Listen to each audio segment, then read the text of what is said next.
I'm pleased to be joined by one of the most exciting bands around at the moment. It's Mouth Culture. What's happening? It Yo! was weird If for you us to be enj- in different locations. yeah, I was thinking that. I know. Do you want to go ahead and go around and introduce yourselves? Uh, I'm Jack. I play voice. I'm Mason and I play the guitar. And I'm Todd and I play bass. Amazing. So let's start things off. Tell us a little bit about Mouth Culture. Um, well, it all just started with, I don't know, we just all mates that wanted to make music, and then it's kind of, I don't know, we've been doing it a while, and it's only in like the last 2 years where we really were like, you know what, let's give it a proper go. Like, let's try and actually chase the dream. Do you know what I mean? The things that Yeah. a lot of people telling us probably would, it won't happen, blah blah blah, and all this stuff. And we kind of just, yeah, put a certain finger up to everyone and just did it. Whoa, all good. Sorry. Apparently, I'm on a Yeah. dog park. Yeah, I was going to say it does feel like the last couple of years. Like I've been seeing your name come up loads. You're always people's first recommendation of a band to check out. Obviously, you've been doing this for a few years. Was there a point that you sort of thought that let's like properly do something? Was there anything that changed to make you think that, or just we're all getting on? Let's just I give don't it know, one last go. I feel like it's always been there. It's essentially like sometimes you kind of need reigniting after a while. So you have certain things that happen in, I guess, your career that prompt you to think, oh my God, we can actually like do this. Do you know what I mean? Because you obviously believe it internally, but being externally validated through something is a way that I find that you're making progress, I guess. And I'd say one for me would be like, even though I had this feeling before, but landing the Yumi tour like on Europe was like, because we'd all listened to Unit 6 growing up, so it was such a surreal moment for us. And I felt like that was definitely a turning point in the perception of us. And I guess a lot more people become aware of us, which is obviously accentuated every other aspect of the band. So yeah, I'd probably say that's Yeah, one key one. yeah. I think I saw a Kerrang interview about that, where I think Josh shared your music or something, and one of you said you literally choked on your Greg's lunch. Yeah, Yeah. yeah. Background knowledge. Yeah, he's done his knowledge. Yeah, I was at work and I was having the classic Greg's lunch. Shout out Greg's, and yeah, it's just not the kind of thing you expect to see on your regular day at work. It was like the singer of your favorite band, literally someone who like we've like. I literally grew up like kind of idolizing Josh Franceschi. It's weird to say. It's not weird to say now because like now he's like one of our mates. So it's like Yeah, it's a weird world, and yeah, a lot of things that just probably a younger me wouldn't have believed like would have ever happened has happened, and it's just got to take it in your stride though, and we're kind of just riding the wave. It's almost like important not to try and control it too much sometimes. Do you know what I mean? Like and overdo it and just yeah, I suppose the organ. like you said that must be pretty wild that you sort of grown up watching him on TV or whatever and, Oh, I and know. idolizing him, and then it's just Yeah, like just drop him a text or whatever. yeah, and then it was like the Reading when we got asked to do Reading Leeds. Like I messaged like one of my closest friends growing up, someone not in the band. They he like loved Ollie Sykes and I loved Josh Franceschi, and obviously like there was the whole like they had songs together, and it just there was that whole partnership between them. I don't know. My mate was in a band and I had this whole thing. So then when we got asked to do Reading Leeds and Bring Me were on it as well, it was I don't know, it was surreal. It was kind of like, is this actually happening? It's proper movie shit. Sorry for swearing. Sorry. Nah, that's fine. You carry Yeah. on. Oh, nice. We have permission. Yeah, go for Don't tell us that. Oh, yeah. Yeah, you shouldn't have told us that. Um, I'm trying to think of other like. Been so many defining moments over the last few years. It's really hard to actually pin it on a few, but I I think guess I guess the moment we actually all thought this is it, or like go for it. But like Todd says, we always have wanted to do that, but it was when we were probably at one of our lowest, wasn't it? It was when we'd like a couple of original members had left the band, and Sorry, my dad just walked in and just completely threw me. But two people left the band, and that's sometimes if, for a five-piece band that'd probably break a lot of bands. Do you know what I mean? But we just saw it as fuel, and we're like, we don't want to quit on our dreams, so we're just going to carry on doing what we've been doing for the last few years. And we just did it in our own way, didn't we?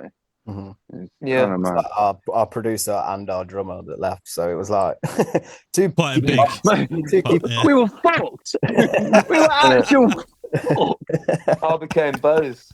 He Yeah, did. and then to make Mace learn to do Cubase. His dad, bless him, shout out Steve, bought us a computer to get us by, and so we could keep recording because we didn't even own the computer we were writing on, or like we didn't have the we didn't have the tools to do what we wanted to do was the thing, but we just kind of carried on. But we're still living in the house that we'd been living in all together for years, so it was wild, mate.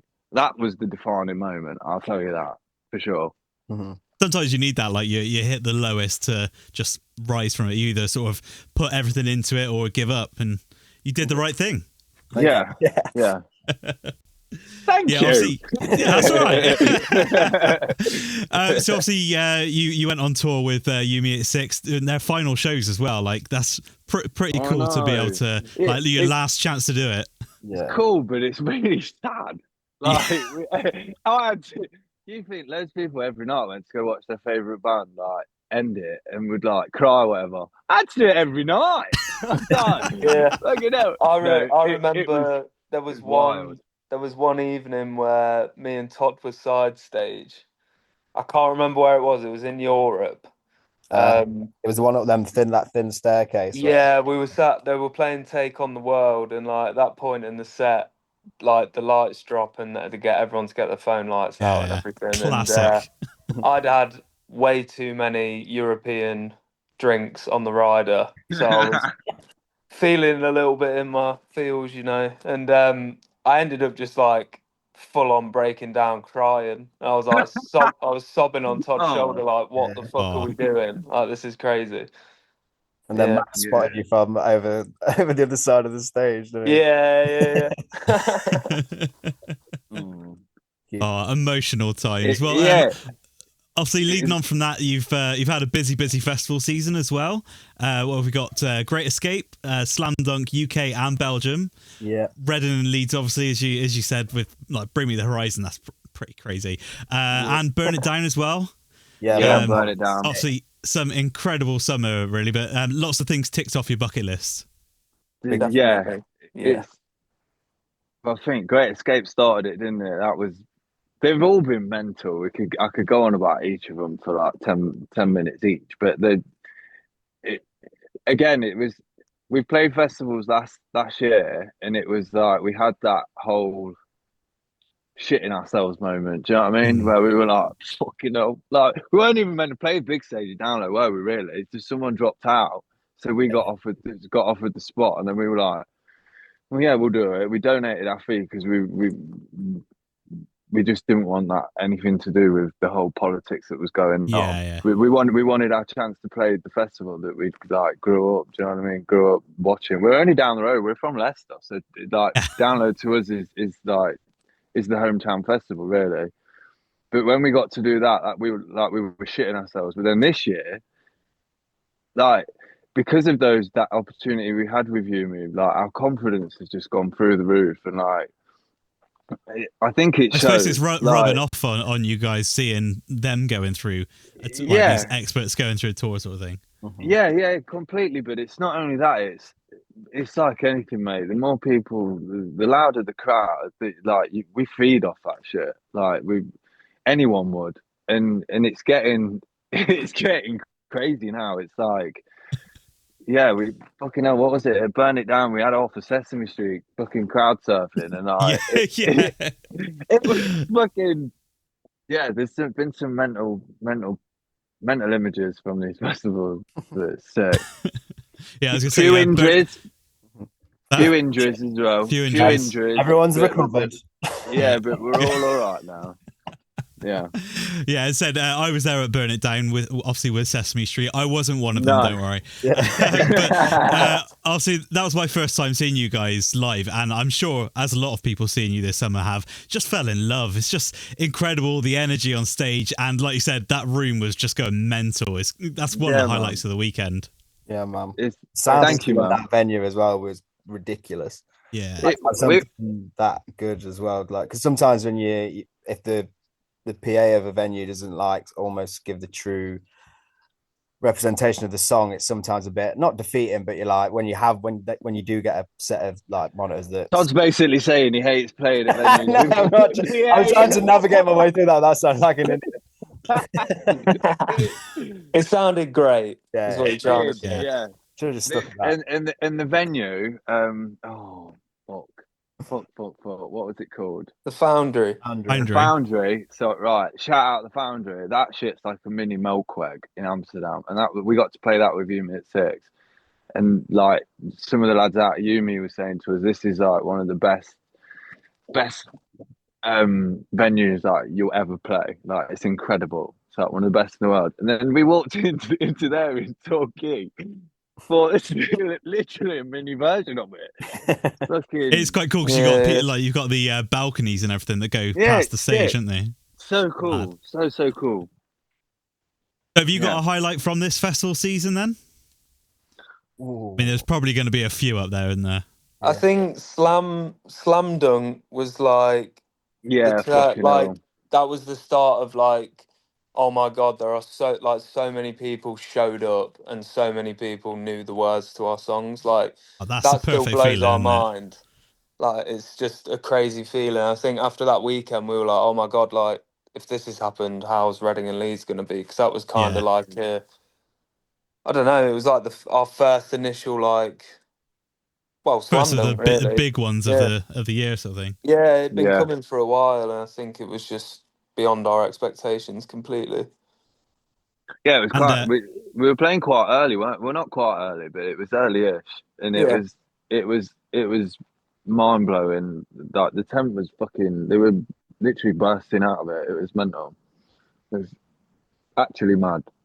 Yeah, but yeah, Reading and Leeds, I think, is definitely like the pinch me childhood dream kind of festival. Limp Bizkit were on there as well, weren't they?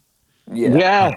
We played with them twice in a year. We played Download last year. Was it last year we played Download? No, I can't. Yeah, it was last year we did Download. It was, yeah. So time's flying so quick. Yeah. Well, you still got Vans Warped Tour to come as well, haven't you? And it must be exciting to play an iconic thing like that.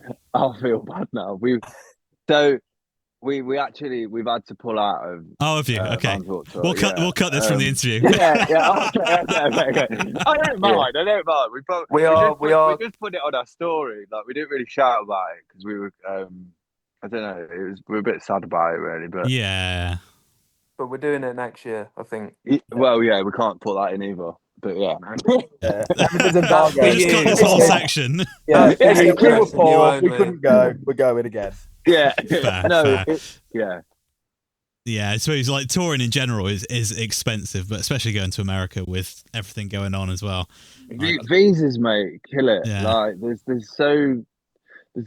there's another side of an interview we could give you where we could actually tell you the full truth of stuff like this. But it's hard, and sometimes stuff doesn't align, and you have to just keep going, and it'll happen. Like everything else we aim for and we seem to manifest, and like it happens. So I'm not doubting it. It will definitely happen, and for anyone, if this does go out, for anyone that is waiting for us in America, like we are coming. It's gonna happen soon. Good. Yeah. That's what we like to hear. Well, obviously we rescheduled this interview, and since then you've announced another new single, Picking Wings Off a Butterfly. Yeah, I've indeed. Out tomorrow. At the time of recording, that's out tomorrow, isn't it? You must be quite excited for that one. Yeah, man. Yeah, we're buzzing. Yeah, we're buzzing. Yeah, we're buzzing. We all love this song, and it's one that this was one of the ones we wrote, and we were like, "Fucking hell!" Like this is sick. Like, not we do that about every song, like, Mm. but this one was special, wasn't it? You have special songs, and this one was one that it was like therapy, I guess, writing it as well, because it was wrote like during a bit of a stressful time personally and stuff like that. So it was like it's nice with like I always say it when you can turn something shit into something really good and something you enjoy. It's like it's quite cool. Yeah, I think it's got that like old mouth culture sound, but with our new kind of sound as well, which is really nice because it gives us that like, oh, we can do that again sort of thing Yeah. without Yeah. even realizing it. It just happens, and you're like, oh shit. Yeah, everyone thought mouth culture had gone heavy and was staying heavy, but it's We got mouth some pretty culture. shit. It's mouth culture. Do you know what I mean? It's like you can't contain this. It's yeah, but it's a stick What song. we want. We've not had like a bit of like an indie pop banger out for a while, so it's yeah, it's gonna be so fun to play live as well, and we will be playing it in October on our tour. So if you haven't got your tickets, why the fuck you do it? Got it. Yeah. Yeah, I was gonna say it's definitely it feels like a lot more emotional and sort of like really grips you. So I imagine that feels quite a bit different, like you said, to a lot of the stuff that you're writing at the moment. Like Regret 101 was more of a sort of party song, like self-reflective, but like dumpy sort of thing. Yeah, we wrote. Yeah, different songs. It's not like different songs have different purposes. Like you write a song with a purpose. Like a song just turns out how that sounds like we don't care when you say it just turns out how it turns out. But it's you get more authenticity that way from it. Yeah. But yeah, like you say, Rat Bag's got the hook, and it was very like we knew what we were doing. That went off at Burn It Down. Yeah, man, we knew what we were doing with that one. But then with this one, it was just like, do you know what? We're just gonna fuck. Was this the one, boys? Where it was the song when we were writing it like it doesn't follow a standard structure, say or whatever, and the like producers were saying. Like, are you sure you want to put it out with like this? Like, I mean, we just like we wrote it like this. This is how we think it sounds the best, and we're going to keep it. And it, like May said, it sounds like old mouth culture, and we wanted a bit of that again. So, yeah, I hope the OGs they keep the old fans happy as well. Yeah, I hope they like it. But yeah, you said you've not played that yet, so you're holding that off till tour. Yeah, you gotta get a ticket for that bad boy. Yeah. Brody, mate. Well, as said, obviously originally we were scheduled to chat a couple of weeks ago, I think it was. So we were going to chat about Regret 101, but one of the things that I'm still going to ask you is obviously about the video. Very cool video. It's got a real like DIY vibe to it. Such simple concept that just works so well. Like obviously just you guys playing in front of the rank of garage, isn't it? How did you sort of come up with that concept? What was the plan there? And more importantly, how did you do the camera on the microphone? Tell you the truth, we had no plan. Tell him. They like shout out Zach Pinchin. Shout out Zach, he's our boy. Basically, putting up with our bullshit. Our videos, like I think we feel like we have like amazing ideas, but for some reason, it's just always the hardest thing for us to do. Like on the day, it's like fuck. Like there's only been a select few videos that have gone like really swimmingly well, but that's on our behalf. Like Zach deals with our ADHD and like not being able to like fucking nail down exactly what we want. But literally that was our mate Joe Docker, who does photography for us. He was like, my dad's got this garage, might look cool for something. So we were like, yeah. Literally just pulled up, emptied it, whacked the drum kit and the back line in, and just fucking just threw down in front of the garages. He had an E-type Jag from like 1960. I know we took that out the garage. Took it out. Yeah. We're like, right, that's better. They let you touch that. Yeah. Literally took the prettiest car ever out, and we're like, yep, let's go with that. So that was easy. But that's the thing. it's such a simple thing, but it works so well for the video and just looks really like fun and cool, doesn't it? Yeah. But we actually had like the neighbours were all like looking out their windows. It was a Sunday afternoon, wasn't it? And it was like it was on the brink of being really sunny and just absolutely pissing it down. So we were dodging the weather. And anyone that knows like shooting videos, shooting outside, and it's like the lighting's constantly changing. But it was one of them where Zach, bless him, turned around and was like, right, we got like 45-minute pocket, let's go for it. So we just literally went through the song like time after time after time, just going for it. And then the thing, like you said, the thing with the microphone, that that's Zach's magic. I'm not gonna lie. He loves a rig. He had about 90 clamps. I was going to say, a like, lot of clamps. I was going to say, how DIY did you get? I was hoping there was going to be like just duct taped it to a camera or something. No, there was one bit, bless him, where Zach was like knelt on the floor and he was like with his arms up with the camera, and he was just like, just go for it. And I just grabbed the mic and the camera, and we're just like swinging him everywhere. But God knows how much the camera cost, but all I know it was thousands, and I could just see the fear in his eyes. It was flying about, but yeah, bless him. Zach, we work quite close with Zach but we've worked quite close with him on a few different videos, and he always pulls through. We've had videos where we plan the hell out of them, and sometimes they don't go to plan, but a lot of the times, if you don't plan, like we were just saying about music, a lot of the time when you freeball it, you end up with something great, and that's the way we roll with a lot of You're stuff. not stopping yourself from doing things, are you? Or like you're not trying to stick to your normal routine. Yeah, but I think routine and structure is good. I'll tell you that. You need a bit of that. It's not always like that, but yeah. No, thanks for checking the video out, man. And not a lot of people check videos out anymore. We're like, we don't. Yeah. We always try and put the effort in for videos, and it's one of those things in the music industry that it's like it's not dying out, but there's so throwaway content's like just forced upon people, and bands and artists are encouraged to like, oh yeah, you just got to make this throwaway content.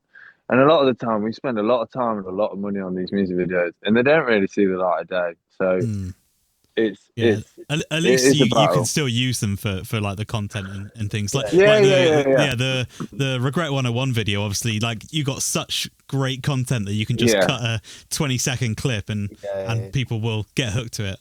Exactly. Well, before we go, we got some fun, quick questions for you. All right. So first up, give me your best tour story. Now I'm feeling like you've got some good ones. What about when we nearly got kicked off because Mason called Josh Franceschi Karen? he escorted him all the way to the door. Oh my god, that was amazing. That's on it's on a tour vlog on our YouTube, actually. If you want to go find it, it's the was it Ghent? Yeah, it's the last one in Ghent. One with the big ring in it. Basically, I was so the venue, I think it's Winter Circus in Ghent. We played. It was the last date on that Europe tour. And it's like a big circle, and like the backstage is a huge circle as well, and it's all like just concrete ramps, basically, it just goes down. So I was just skating around on my skateboard, and Josh kept coming out and making comments like, you gotta like carry on doing that, and I just kept thinking he was like joking or whatever, because none of the other guys were like saying it. And he actually got me to stop. He was like, yeah, just like stop for 1 sec. And then I was like, all right, Karen. Like that, but I said it as he was going into his dressing room, and Dan Flint, the drummer, and Matt Barnes walked in behind him, heard me say it, and they were like, "Oh!" And I knew they were going to go in and tell him. And he came straight out into the fucking dressing room, and we were in there with the excerpts, and he was like, "Right, which one of you cunts has called me a Karen?" And I was there like, "Oh shit!" And he was grilling Slowly everyone. put your hand up. I was like, it was me. I was like, I'll say it was me. And he took me out and he walked me all the way down to the side of the venue. but we're friends, you know. Yeah, me and Josh nearly got arrested. Josh Franceschi. No, not Josh Franceschi. No, Josh Watson, our photographer who comes out with us on everything, bless him. Yeah, we went out on the Lime bikes in Germany, on the Lime scooters, and we shouldn't have probably been riding. I'm not gonna lie, but it was like dead everywhere in Cologne. The streets were empty, and so you think like it's like the UK, or you just cruising on that now, as I say. literally we went across the road, red lights, it's like 3 a.m. Nothing about absolutely nothing, and he just asked me, "Sure, we're all right doing this?" I was like, "Yeah, we'll be fine." Literally cross this road, and then the whole fucking street lit up, blues, and like the two police officers just came like bezzing up behind us and pulled us, and yeah, they had guns, mate. I was like, really, really, but yeah, that was kind of Lime funny. scooter bandits. That's what you Got away with Yeah. that. Got Yeah. away with that somehow. We got yeah. we got loads of crazy stories. I think the whole, just to like sum up that Europe tour in general, we were in a 6-man Winnebago for a month. Oh, it's Oh, fucking six So people. just painful. imagine that. That's like Oh. that just sums up like that whole tour basically. Our driver had to sleep between merch boxes for a month. Yeah. you say merch. He was driving us the whole tour. Shout out Kez, Uncle Kez. Yeah, legend. Yeah. Yeah, he bless him. He was driving us the whole tour managing it, and said like slinging merch for us, which was mad. So like the craziest thing about that is like on like one of them big tours, Yumi had a driver who would like sleep in the day, drive at night, because their tour manager was out dealing with the band in the day. Kez Yeah. doing both, didn't sleep in the day. So Yeah. 2 hours sleep for a month. So yeah, No, literally like no. Like we slept. We had to route our tour. We'd have to like leave where they'd stay. We'd have to yeah, we like can leave stay and stuff. early and drive. Mm. But he did But that. yeah, It's crazy. Like he's a diamond guy. Amazing. Well, next one. What is the first song you released as a band? 15 missed calls. Yeah, bang on. Yeah. You know. Yeah, I always like to ask that because sometimes you got like secret songs that you've removed from all the Spotify and everything, but never know. There's old bands, but I'll let you lot. You can. I'm not shouting them out. You can. You ain't finding that shit. What is your highest streamed song on Spotify? 50 missed calls. Yeah, 50 missed calls as well. Yeah, it is, Easy. 1,300,000 or something. Yeah, 1.3. Yeah, mad. Nice. That is mad. Okay, next up, what are your top 5 Spotify listening locations by city? Can you you know those off the top of your head? Chicago. I know London's one. London. Yeah, London's number 1. Birmingham. Chicago. Birmingham's number 3. Is Los Angeles Chicago's still in on top. there? I don't think they're in the top. I think it's all UK American. Yeah, UK's in. Okay, UK. Some of them are. Manchester. Manchester's number 2, yeah. So we just need number 5 now, right? 4 and 5. 4 and 5. So 1 or 2 of these are going to be not UK. I bet. Liverpool. Cologne. No, it's Hamburg. No, it's UK. No. Oh no, he keeps One saying... one of them's UK, one of them is not. Oh. Yeah, Hamburg. Oh. Further away. Rio de Janeiro. Shut up. No. Come to Brazil. Oh, is Yeah. it? No.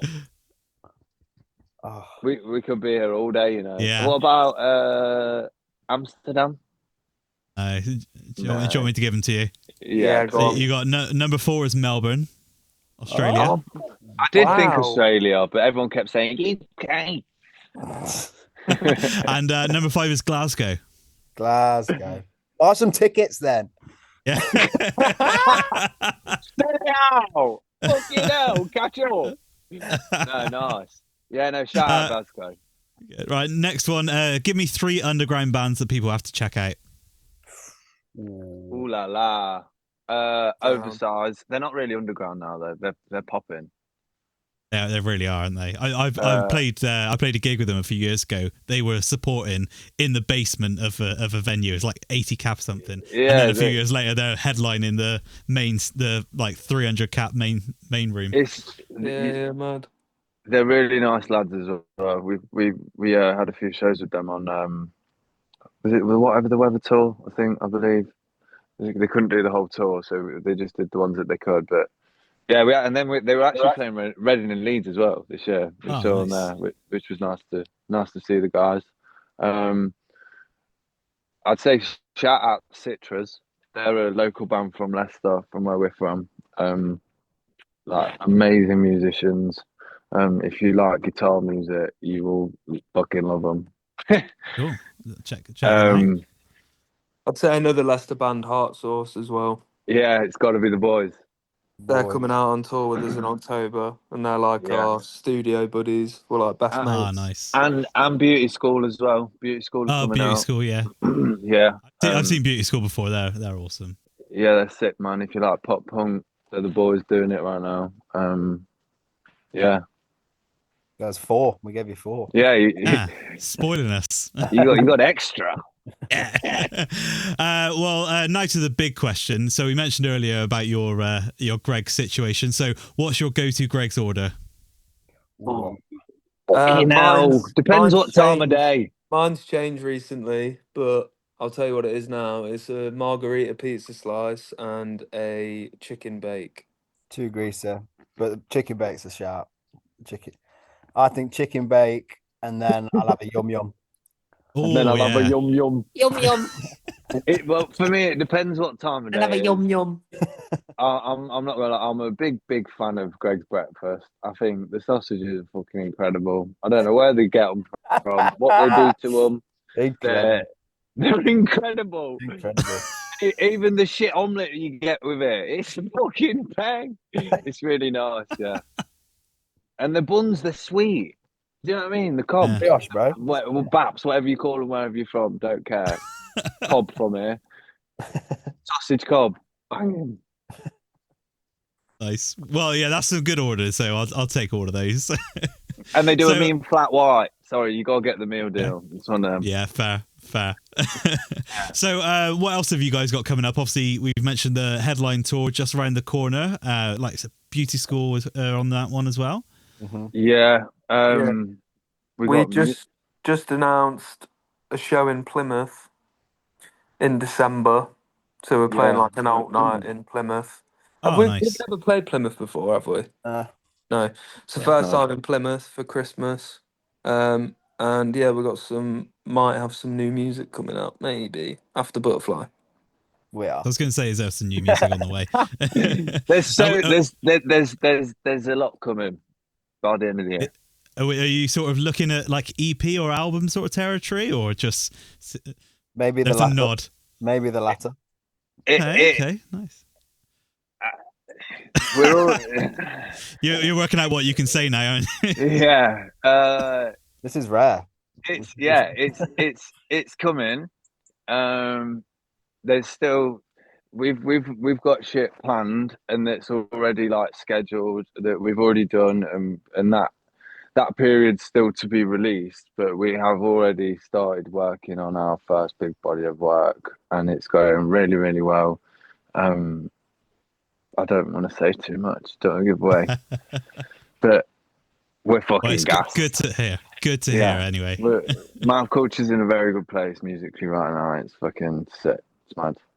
Oh yeah. Well, guys, thanks so much for your time. Obviously, it's great to chat. Can't wait for that Bristol headline as well. Oh yeah. Hey, big it up, bro. Thekla, have you been to Thekla? Have you played Thekla before? We've never played. Never. Never played on a boat, mate. Yeah, you know it's a boat. And saw it was a boat and went, "Yo, we're playing a boat. That's sick." Oh yeah, hell yeah. It's similar. It's a bit similar to Foundry actually. You got like the balcony goes like up to the stages and that. So, but very cool venue. So, yeah, and you get to say you played on a boat. Exactly. In it. Exactly. Literally. Same evening. Well, we're going to play your new single on the show now. So, does one of you want to go ahead and introduce it? Go on, Jack. Is it Picking Wings of a Butterfly? Yeah, we'll play that one. It's not. It's going out on Tuesday. So. Sorry, it's only because you said earlier, like, I didn't even know about it, but now we've rescheduled it. Sorry. So yeah, this is our new tune, Picking Wings of a Butterfly.